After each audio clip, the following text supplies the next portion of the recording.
অসাধারণ স্বাদের একটা সবজি রেসিপি, রুটি, পরোটা এবং ভাতের সাথেও খাওয়া যায় এই সবজিটা একবার আপনারা বাসায় তৈরি করে দেখবেন।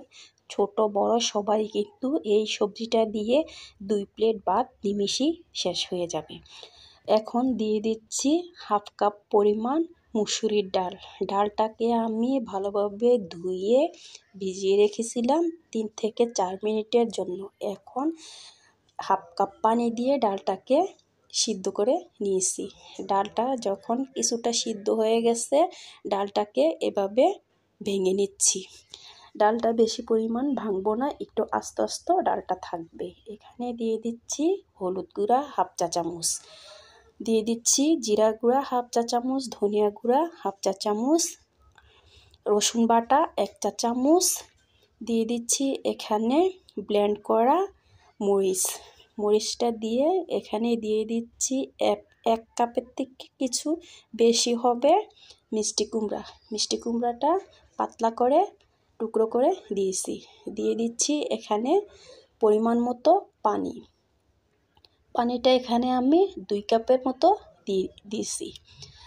পানি দিয়ে নেড়ে চেড়ে ঢাকনা দিয়ে ডেকে রান্না করব 5 থেকে 6 মিনিট। 5-6 মিনিট পরে ঢাকনা উঠিয়ে এখানে দিয়ে দিচ্ছি বড় সাইজের একটা কালো বেগুনটা দিয়ে আবারও নেড়ে চেড়ে নিচ্ছি ডাল মিষ্টি কুমড়ার সঙ্গে নেড়ে চেড়ে আবারও কিছুক্ষণ রান্না করে নেব কালো বেগুনটা যতক্ষণ পর্যন্ত সিদ্ধ না হয় অতক্ষণ পর্যন্ত ঢাকনা দিয়ে কালো বেগুনটাকে রান্না করব। এই কালো বেগুন তরকারিটা যে খেতে যে কত টেস্ট হয়, একবার আপনারা যদি বাসায় ট্রাই না করেন তাইলে কিন্তু বুঝতেই পারবেন না। যখন কালো বেগুনে পানি কমে গেছে এ পর্যায়ে নেড়ে চেড়ে উঠিয়ে নিচ্ছি। এখন চলে যাচ্ছি বাগারের জন্য।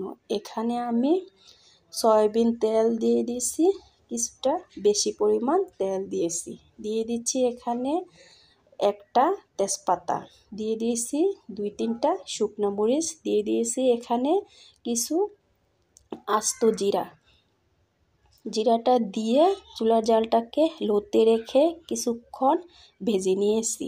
যখন কিছুক্ষণ ভাজা হয়ে গেছে দিয়ে দিয়েছি এখানে একটা মিডিয়াম সাইজের কুচানো পেঁয়াজটা দিয়ে পেঁয়াজটাকে ভেজে নিচ্ছি গোল্ডেন ব্রাউন করে ভেজে নিলে পেঁয়াজটাতে সেন্ট বের হবে।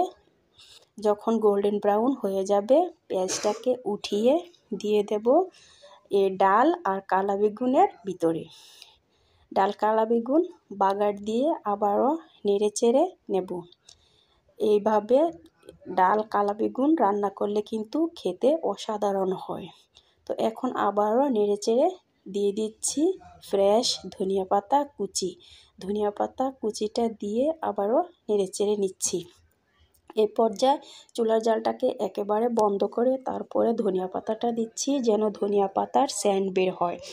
ধনিয়া পাতাটা কিন্তু ওভারকুক হয়ে গেলে খেতে ভালো লাগে না। যদি আমার ভিডিও ভালো লাগে প্লিজ লাইক করবেন, কমেন্ট করবেন, শেয়ার করবেন। তো আজকের মতো এই পর্যন্তই।